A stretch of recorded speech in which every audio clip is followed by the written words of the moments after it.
Alrighty, D687 is done. The computer science degree is all done. It's a huge milestone for me.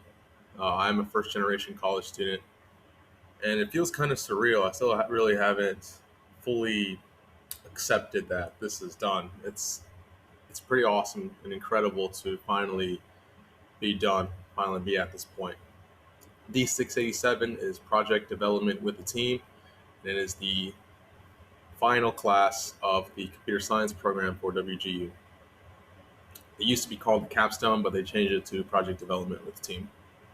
Also, you can see I have a slightly, I'll have this set up from now on in my videos. Um, but yeah, so for project development with the team, it's 3 tasks. This class is long. It's long, and you can't really expedite it. A lot of it's kind of out of your control. So the first task, you have to write this huge proposal. It's long, probably like 10 plus pages. I think mine was around 15 pages. You got to write a lot for task one, and it's pretty much building off of D683, where you come up with a use case and then you come up with an AI solution that could help with that use case.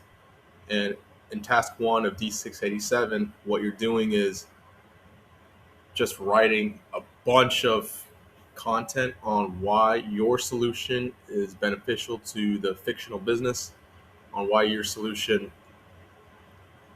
solves the problem, why the problem's important, as well as technical specifications like, hey, this is all the tools that we're going to need to build it. This is the timeline. This is how we're going to support users. This is the software development methodology we're going to use. These are the functional requirements, non-functional requirements, a lot of different questions and bases that you got to cover. And I think the intent behind it was that, in a big tech company, if you propose a solution, a technical solution, you're going to have to present all of this key information to stakeholders. So yeah, that's task one. It's very long, really lengthy, but that's the hard part of this class. Once you get past task one, it's pretty much smooth sailing from there. So task one, big thing is you make sure you have sources. It doesn't explicitly say that you need to have sources, but make sure you do. Make sure you have 3 academic sources to support your proposal, because there is a part where, like a section where you have to talk about how others have addressed the problem. And that's where you have to use your sources. So make sure you cite sources, make sure your works cited is good.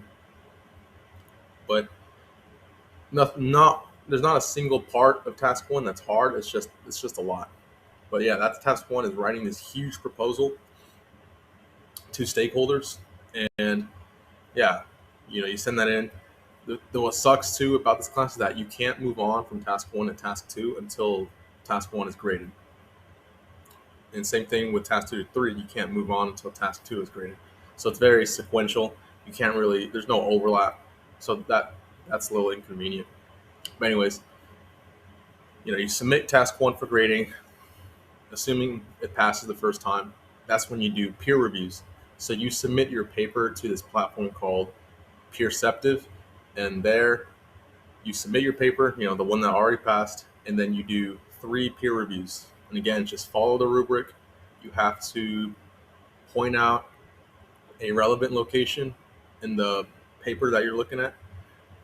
You have to identify one area of strength and identify one area of improvement. So you have to do those 3 things for 3 different peer papers.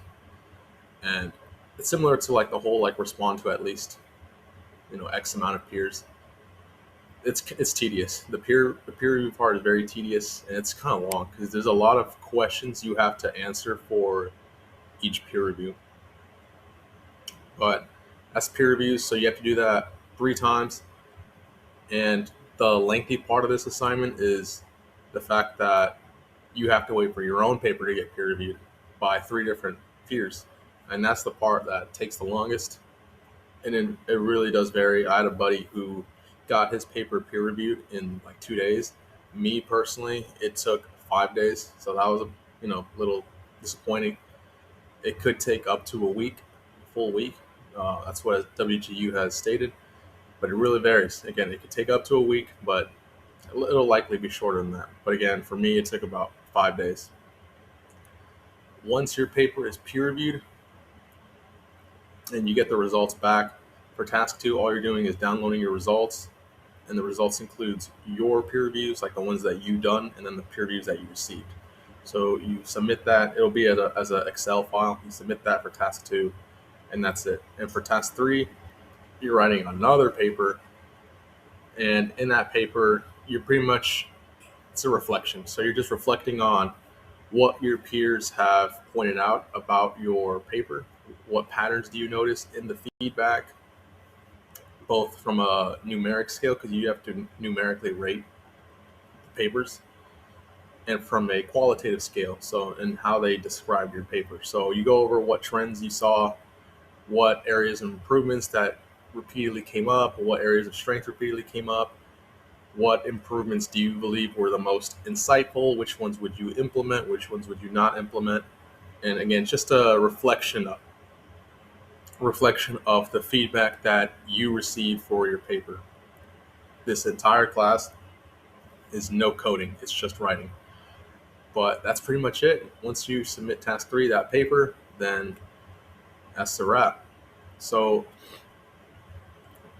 the biggest thing is that this class is a waiting game. It's a hurry up and wait, because you have to wait 3 days for task 1 to get graded. Then you have to wait up to a week for your paper to get peer reviewed. Then you have to wait another 3 days for task 2 to be graded, once you download your results and everything and submit it. And then you have to wait another 3 days for task 3 to be graded. So again, it's a lot of waiting. The good thing is that for task 2 and task 3, you can submit those pretty much back to back. Once I downloaded my peer reviews, I submitted that immediately for task 2, and as soon as I did that, I started working on typing up task 3. And I think about 2 hours later, I submitted task 3. So there is a bit of overlap there. But in the beginning, there is no overlap. You have to do it very sequentially. As for tips, the biggest thing is to follow the rubric. I know that sounds very self-explanatory, like yeah, no shit, but really, really follow the rubric. And make sure you're good before you submit, because again, I've noticed that for these last few classes, instructors are taking longer than usual to grade. Before I would get my grades back in 1 or 2 days. Now it takes them like the full 3 days. So make sure you're good. Make sure you follow that rubric. And again, task 1 is the main thing. And once you get past task 1, it's smooth sailing. Task 2, there really isn't too much to go over. Again, just follow the rubric and how you do the peer reviews. And then task 3, again, just follow the rubric of how you write your reflection paper. But that's pretty much it. Again, I'm very happy, very relieved to be done with this. It takes a huge weight off of my shoulders. It takes a huge chunk off of my plate. It's very relieving to be finally done with this degree. As for future plans, I'm likely going to keep focusing on tech. I'm going to focus on my job hunt for a tech role, as well as building a portfolio. That's the main thing. It's just really supercharging my GitHub profile. So yeah, building portfolio projects. I'm going to go over those, as well as the job hunt and my experience. And then once I do get a tech job, I'll probably, walk through my, how I got it. But that's future plans.